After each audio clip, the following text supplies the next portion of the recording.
Vamos dar início ao nosso culto a Deus nessa manhã, como nós fazemos todas as manhãs, orando. Vamos cultuar a Deus, clamando. E hoje é um dia de clamor mesmo, Senhor.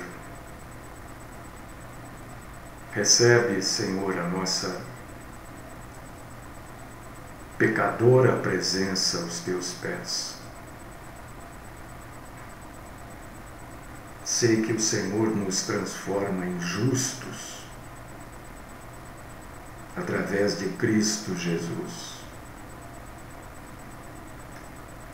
Senhor, que nós que somos o seu povo, nós que somos a igreja, que a gente tenha uma visão ampliada, expandida do momento que este mundo vive, um momento único. Nunca, em nenhuma parte da história, o mundo viveu este momento. E que, como igreja do Senhor, a gente passe por esse momento e continuemos no aguardo do Senhor vir nos resgatar, nos buscar. Ajuda-nos, Senhor, na proclamação da palavra hoje, crescermos um pouquinho que seja, na graça e no conhecimento do Senhor. Que todos aqueles que forem ouvir a explanação da palavra estejam primeiro buscando a presença do Senhor. Me dá sabedoria, me dá capacidade para falar o que precisa ser dito. E que o único engrandecido aqui seja o Senhor. Livra-nos, Senhor, da mentira. E se possível, possível para o Senhor tudo é. Quando eu digo se possível, quero dizer, se for da tua vontade, livra-nos dos mentirosos também.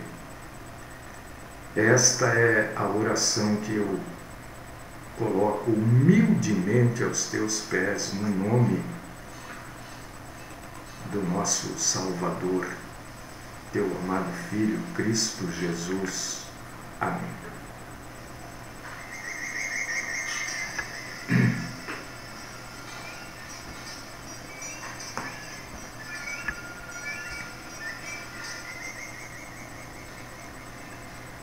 Deixa eu dizer uma coisa para vocês. Eu não estou aqui trazendo nenhuma nova profecia, viu? Até porque, se eu fizesse isso, eu estaria sendo um grande mentiroso. Tudo que eu vou falar aqui é baseado na Bíblia. Então não é nova profecia. É tudo que a Bíblia já fala. Então eu quero convidar você para primeiro achar Abacuque aí na sua Bíblia. Abacuque faz parte de um grupo de profetas chamado profetas menores. Não menores em importância, não é isso. Menores porque tem menos escritos, por isso que são profetas menores. Tem menos coisas escritas. Abacuque, capítulo 3, só isso. Põe uma marquinha aí na sua Bíblia, Abacuque, capítulo 3. Tá? Daqui a pouco nós vamos usar de Abacuque. E abra para a gente ler em 1 Pedro, finalzinho da Bíblia lá, capítulo 4, versículos 12 e 13. Mais uma vez, enquanto você está procurando, pode escrever isso que eu vou falar aí. Pode escrever, você me cobra depois. Por favor, me cobre. Olha, você falou uma grande bobagem no dia 14 de outubro.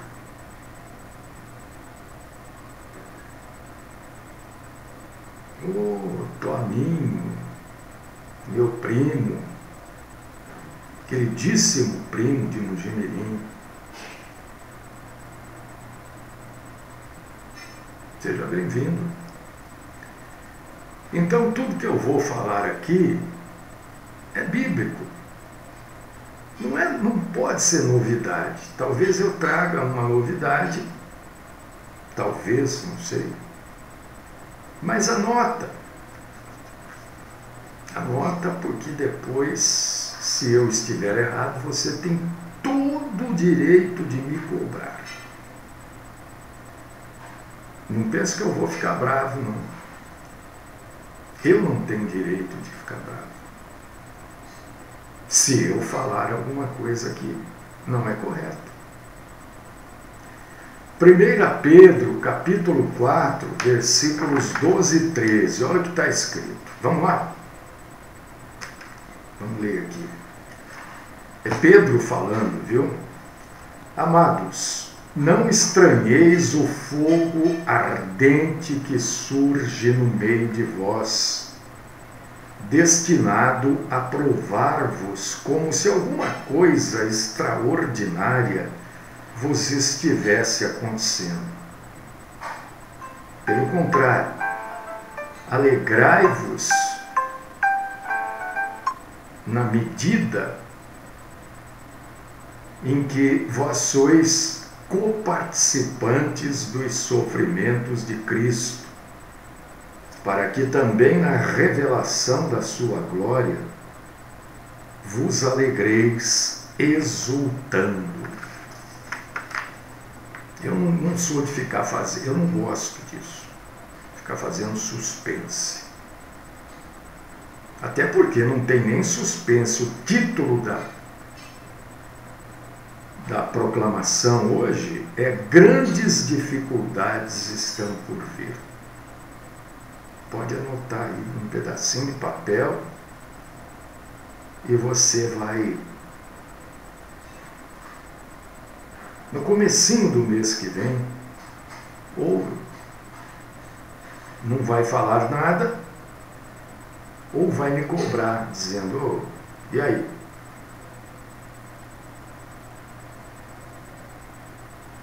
Porque, meu irmão, minha irmã, existe um equívoco entre os cristãos, que o sujeito que é salvo, e mais uma vez eu reforço aqui, nem todos são salvos. Não é todo mundo que lê a Bíblia, que frequenta uma denominação que é salvo. Né? A gente viu aí até alguns dias atrás, né, a falta de respeito de um ou outro num culto a Deus. E eu tive que tomar uma atitude. Se a pessoa não respeita o culto a Deus, ela não nos respeita. Primeiro, não respeita a Deus. E por que eu vou deixar que ela atrapalhe, nos constranja, e não, né? Então eu tive que tomar uma atitude contrária à minha vontade, mas necessária. Então você vê que não é todo mundo que é salvo. A pessoa acha que estar do lado de Cristo, e acha isso porque é ensinado assim, né? Ensinado erradamente. O mundo está passando por coisas terríveis. Talvez você não esteja acompanhando, tal, mas está passando. E o Brasil não vai ficar fora disso.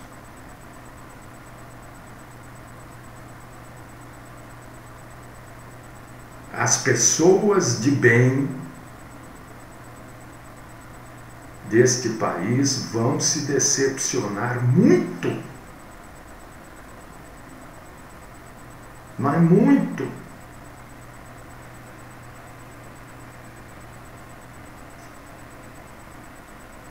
Porque grandes dificuldades estão por vir. Ninguém consegue alterar os planos de Deus. Ninguém tem esta capacidade, este poder.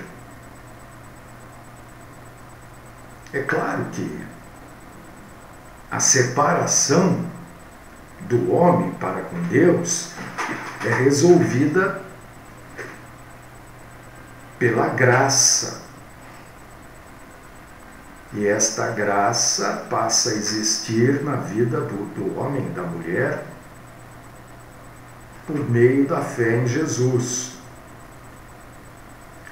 Só que todas as vezes que um homem ou uma mulher creem no nosso Senhor Jesus Cristo, começam a surgir na vida dessas pessoas crentes em Jesus, crentes, né? Não estou falando pessoas que vão à igreja, falam, fazem, né? Não é isso, estou falando cristão mesmo. Essas pessoas passam a experimentar circunstâncias de vida que nunca haviam experimentado. Por quê? Porque a confiança recém-chegada em Cristo Jesus como Salvador normalmente traz questões na vida das pessoas. Questões tipo, por que as pessoas boas sofrem e as pessoas más prosperam? Quem é que nunca pensou isso? Estou falando isso porque essas questões, se não fizeram parte da sua vida, vão fazer nos próximos dias, viu? Questões tipo, por que Deus não responde a minha oração?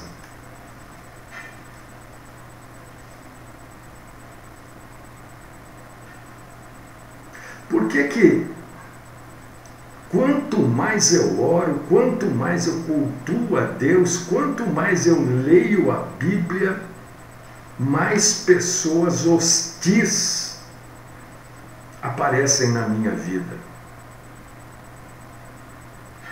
Se você nunca questionou isso, você vai questionar muito em breve.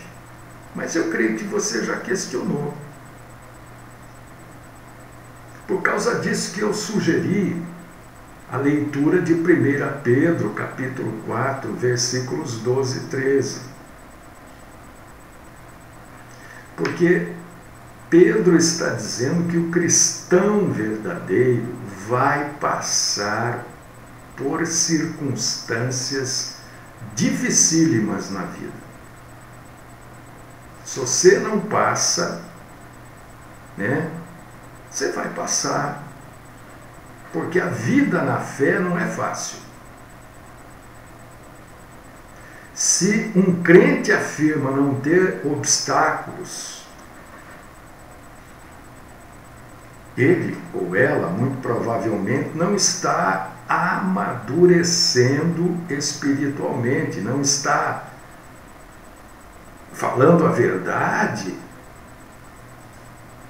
ou está vivendo numa bolha. causa disso que eu pedi para você abrir aí em Abacuque, porque Abacuque mostra exatamente isso para a gente, né? Abacuque não era assim, uma pessoa frouxa.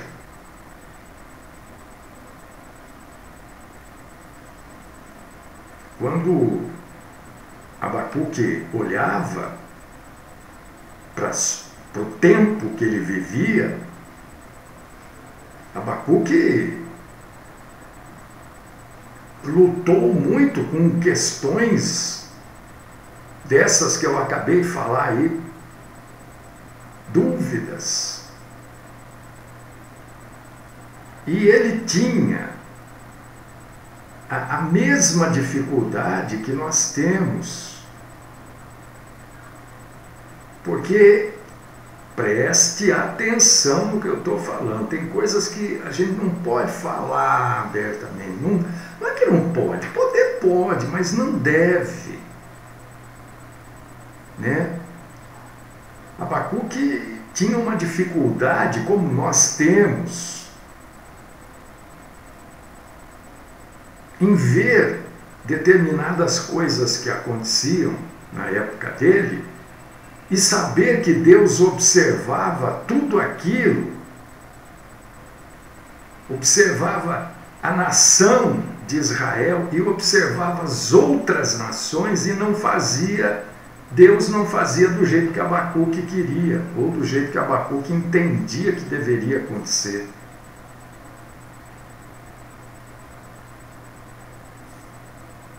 Existe uma informação, ou melhor, uma afirmação bíblica que você vai encontrar em Romanos, capítulo 1, versículo 17.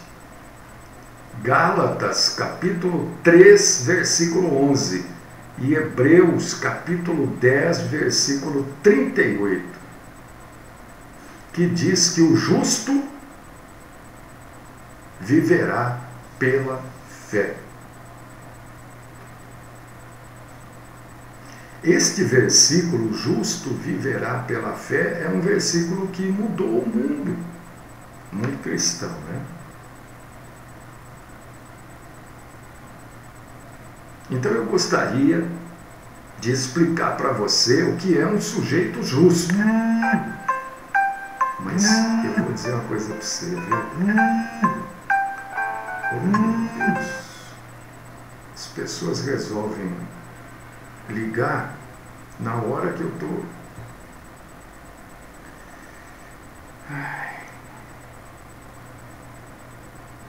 Deixa eu retomar aqui.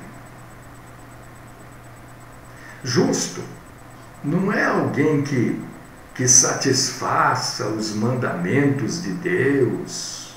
A gente falou disso, né, através das boas obras. Até porque a Bíblia fala que por obras ninguém será justificado. Lá em Gálatas 2,16 e Romanos 3,20. Justificação é um termo legal. Quando eu digo legal, não estou dizendo que é um termo bom, estou dizendo que é um termo forense. É um termo usado por advogados, magistrados, né?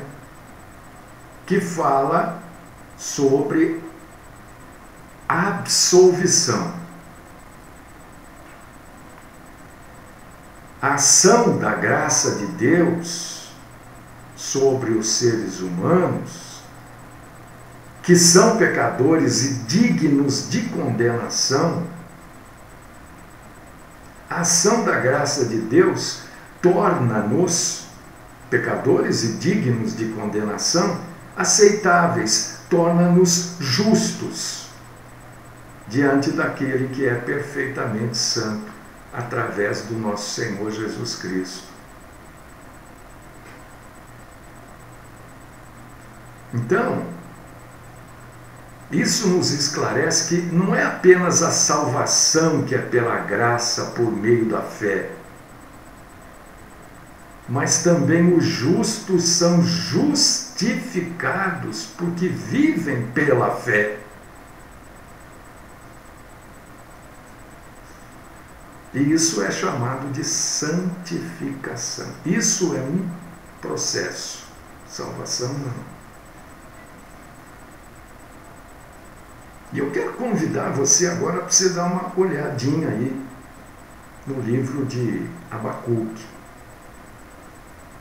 no capítulo 3.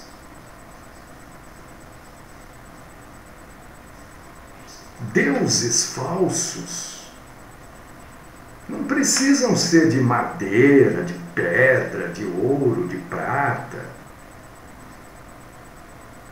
Mas se forem, são igualmente inúteis no que diz respeito à salvação ou fazerem algo por nós. E Abacuque adorava, assim como nós adoramos, ao Deus vivo, que governa o universo a partir do seu santo templo. Você lê lá no versículo 20 de Abacuque 3. E embora Abacuque não entendesse muito o agir de Deus, assim como muitas vezes nós também não entendemos, o nosso Senhor lembrou ao seu servo Abacuque do seu poder, do poder dele, de Deus, e da sua sabedoria, de no final triunfar sobre toda a maldade. Deus é santo e justo e sempre,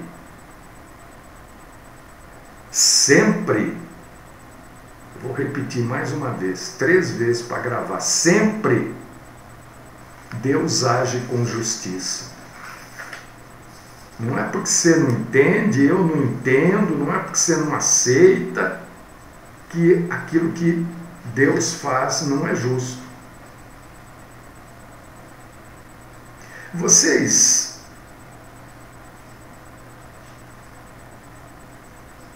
Nós vamos chorar lágrimas de sangue, viu, meu irmão, minha irmã? Eu sempre digo que determinadas coisas a gente não deve dizer. O bom senso diz, não diga. Fale, mas não diga. Você, que é uma pessoa inteligente, que raciocina, já sabe exatamente o que eu estou falando. Eu vou repetir, nós vamos chorar lágrimas de sangue. Uma das características da fé, então, falando isso, eu esclareço o que eu falo muitas vezes e algumas pessoas não concordam, e eu não tenho também aqui nenhum receio de dizer não concordam porque não leem a Bíblia, né? Não, mas você é muito arrogante. Não, não é arrogância, é constatação. Uma das características da fé é ter a determinação de aguardar pacientemente que Deus haja. Isso é característica bíblica da fé. Então, fazer campanha para mudar o tempo de Deus, daqui 15 dias, que essas profetas, isso é tudo mentira. Por quê? Porque uma característica bíblica da fé é ter paciência para aguardar Deus agir. E isto está na Bíblia. Eu estou falando tudo isso, por quê? Por que eu estou falando tudo isso? porque grandes dificuldades estão por vir. Ah, mas então nós vamos entregar os pontos? Não. Nós vamos fazer a nossa parte. Nossa parte. Deus espera que cada um de nós faça aquilo que é devido a cada um de nós fazer. Mas eu já sei que não vai ser, que não vai dar certo, que grandes dificuldades estão por vir, então deixa. Não, isso não é coisa de homem e de mulher cristã. Não é assim que um cristão age. Então reveja o seu cristianismo. Reveja. Porque aquilo que cabe a cada um de nós fazer, nós precisamos fazer. Porque nós seremos cobrados por aquilo que fizemos, por aquilo que não fizemos. Não adianta só desejar.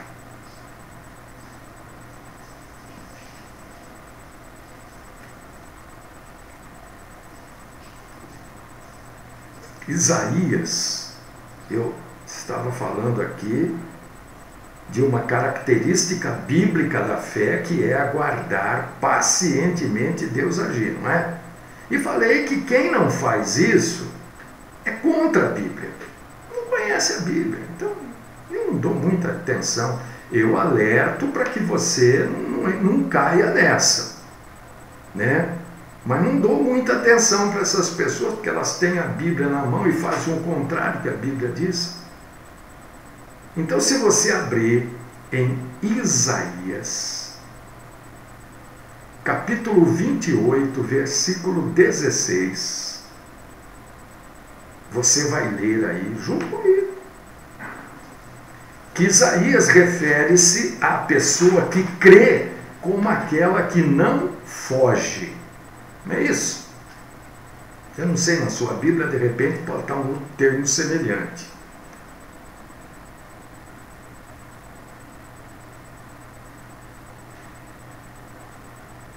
E quando a gente estuda a Bíblia, não só lê, mas estuda, a gente vai ver que fugir nada mais é do que agir com pressa. Porque a própria Bíblia nos ensina isso. E ensina que fugir é agir com pressa. A Bíblia ensina em Êxodo capítulo 14, versículo 13, Ruth, que é o único livro da Bíblia que não cita o nome de Deus, capítulo 3, versículo 18, livro dos Salmos, Salmo 37, no verso 7, e Salmo 46, no verso 10. Se você ler essas passagens esses endereços que eu acabei de citar, você vai entender perfeitamente que fugir nada mais é, biblicamente falando, do que agir com pressa.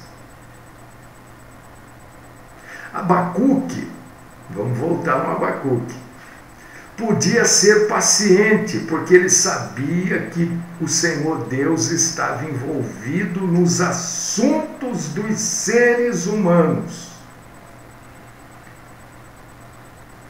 Embora, muito possivelmente, as ações de Deus às vezes não são imediatamente compreendidas. Bom, as pessoas podem não entender por que grandes dificuldades estão por vir. Nós podemos não entender, porque às vezes a gente não entende as ações de Deus no momento que elas acontecem. Porque por mais capazes que a gente seja, nós não chegamos a um grão de areia da sabedoria do nosso Criador. Nós temos que fazer a nossa parte.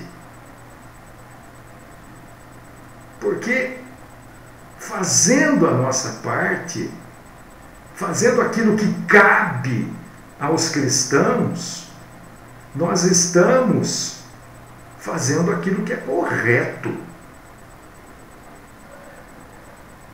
Não importa o que as outras pessoas vão fazer. Não importa o que dizem que está para acontecer.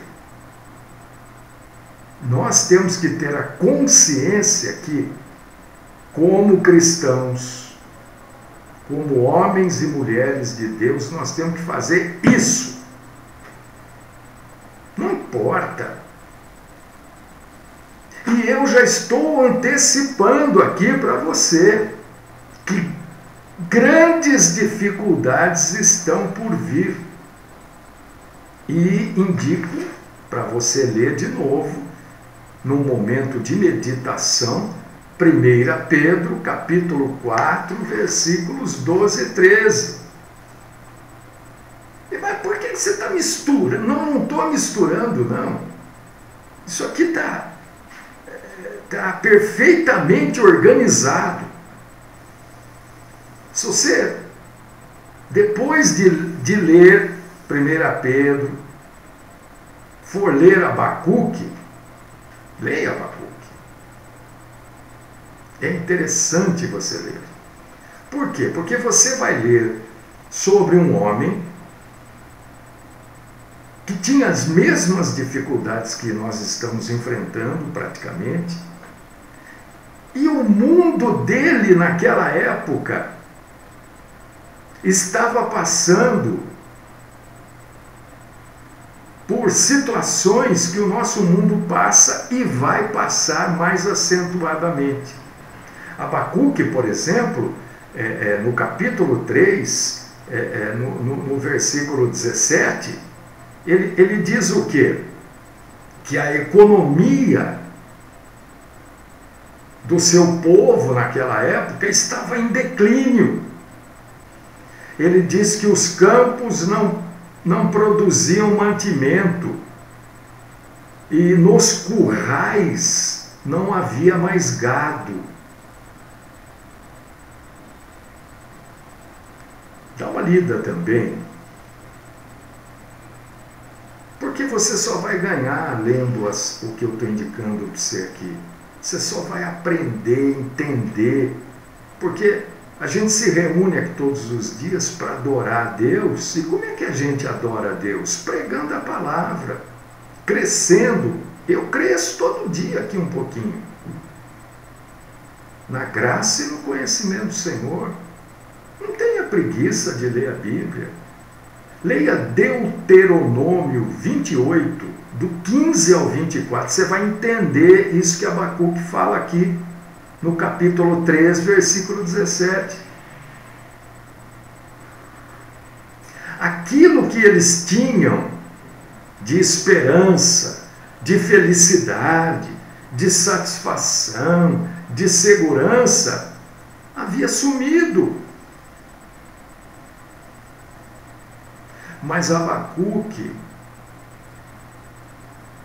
entendia, não compreendendo, mas entendia, que Deus continuaria operando em todo aquele caos que estava sendo montado, em todo aquele caos que estava sendo preparado, em todo o cenário que estava sendo criado.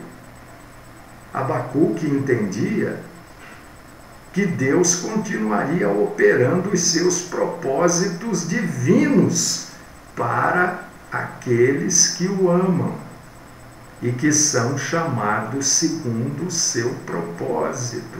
Romanos 8, 28.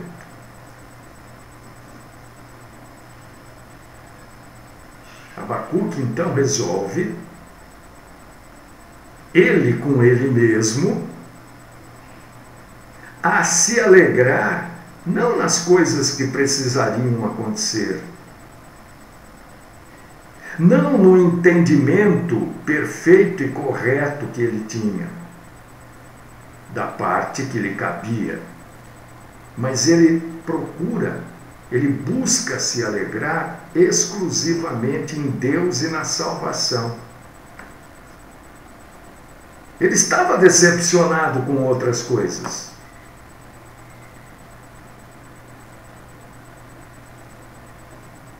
Outras coisas tinham entristecido o coração de Abacuque, porque ele olhava,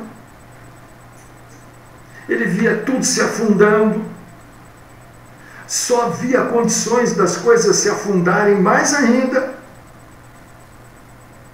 e ele já não podia fazer mais nada.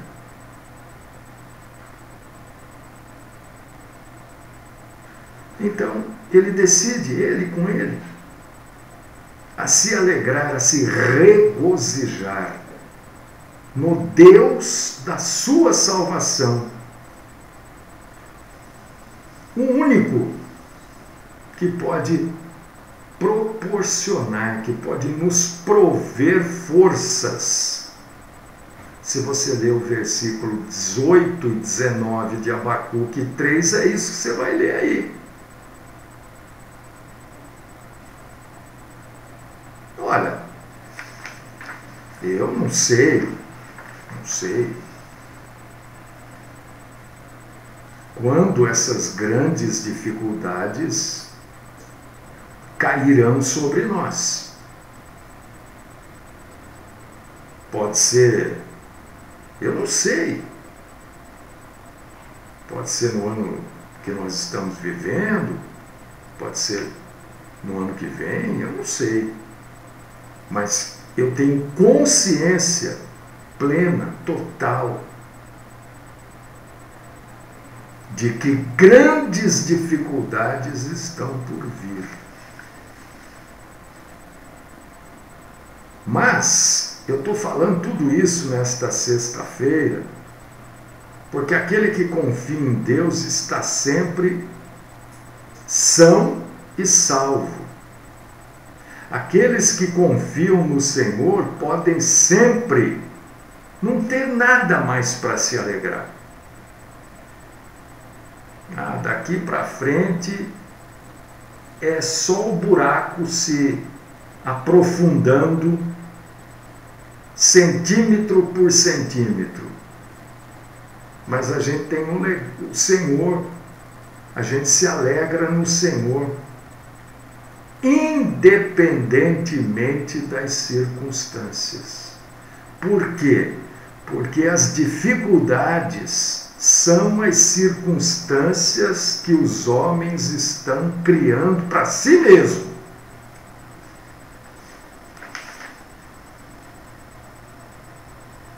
Nós, homens, estamos criando circunstâncias terríveis para nós.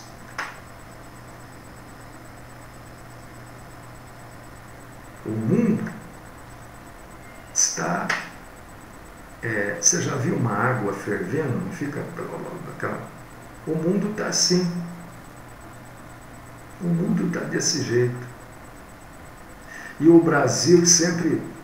Nosso país, né? Está fazendo parte disso tudo.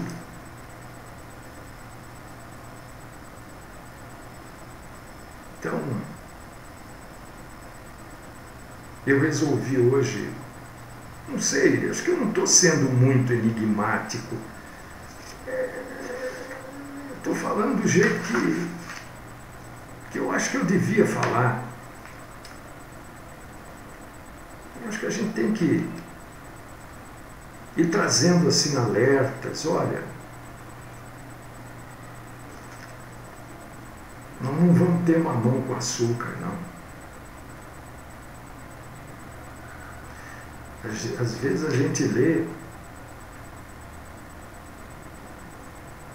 né, que Satanás virá com grande fúria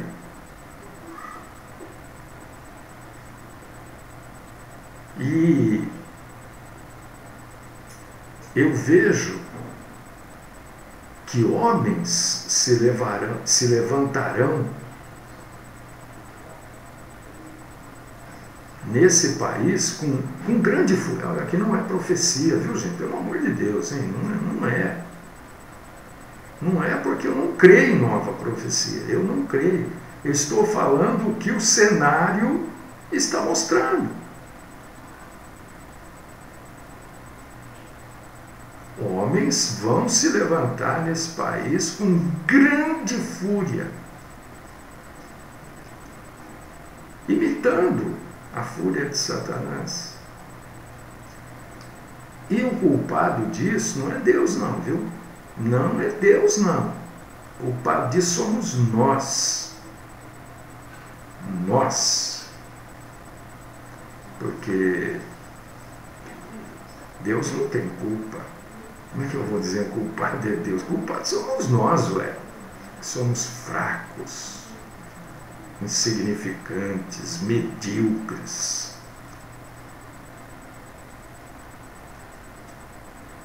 Se prepare, irmão e irmã em Cristo. Se prepare, porque grandes dificuldades estão por vir. Estão muito perto.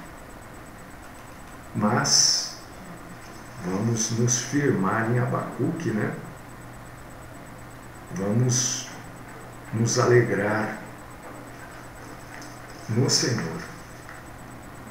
É a única coisa que vai nos trazer alegria.